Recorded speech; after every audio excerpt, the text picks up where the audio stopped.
So thank you for coming to this exciting weekend. I hope you get a lot out of it, and welcome to Pontio. So perhaps we can start to do introductions quickly round, and then we'll get to know each other a bit better. Yeah? Cyn Corneli Cudd, doedd gynna i ddim llawer o wybodaeth ynglyn â dementia, ond cael treulio 4 wsos ymysg pobl gyda'r afiechyd. Mae'n mynd i bod yn agor llygad, really. As you do it, if you just think about all the experiences that you had.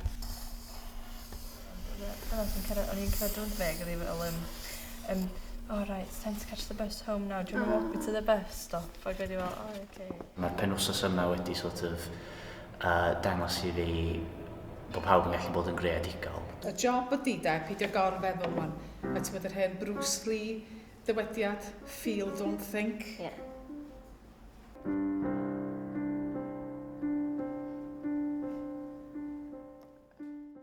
Oedd yr ymateb oedden ni'n gael gan yr pobl yn yr henoed, oedd jyst mor dda cael yr effaith yna ar bobl. Os o'n i ddim wedi gallu gwneud hynna drwy jyst gynnal sgwrs, achos dim dyna dwi'n dda am. So oedd o'n braf cael defnyddio rhywbeth dwi'n gallu gwneud i roi plesar i bobl eraill mewn ffordd. Llinell 12, drychwch eto llinell 11 a gofynnwch gwestiwn.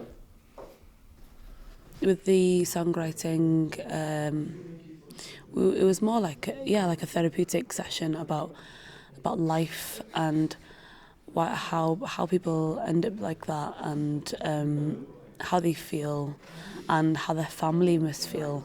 Teimlo fel adra. Pobl yn eistedd lawr yn dawel. Gobeithio i bobl i wenu. Mae'n teimlo fel adra. Dwi'n teimlo'n hapusrwydd. Gobeithio i bobl gwenu.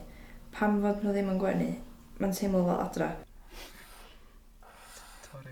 There are people out there that do find it difficult, but they are so grateful for what they do have. And yet, like, there's a lot of people out there that are totally fine, but we always find things to complain about. And I think it's definitely made me a more humble person, maybe more grateful for everything I do have.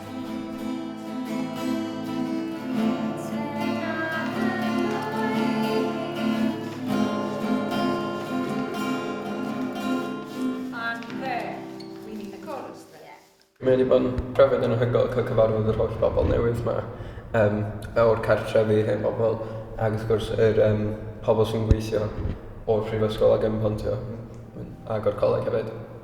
Braf cael gweithio efo pobl dylentwyr fel nhw. Dwi wedi wir mwynhau y profiad yma yn ystod y perfformio yn yr cartrefi, a hefyd pan o'n i'n yma heddiw yn sgwennu, mae'r ddau beth dwi wedi mwynhau yn lot. So.